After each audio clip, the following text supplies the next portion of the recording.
So nandito ngayon ako sa SMX, no? Nako, may papakilala ako sa'yo, napakaganda babae. Matagal kong friend to, ganyan kami yan eh. Close na close kami yan.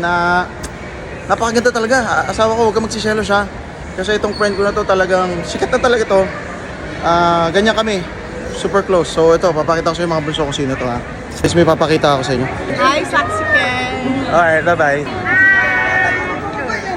Oh, pinakilala ko na sa inyo ha. Baka magalit yung asawa ko eh. Sorry.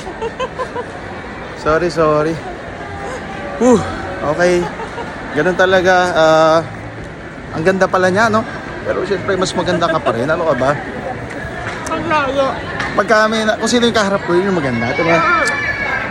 Grabe, ang ganda naman pala. Ang lit pala ng mukha niya, no? Oh, ganda. Yung face niya parang ano eh.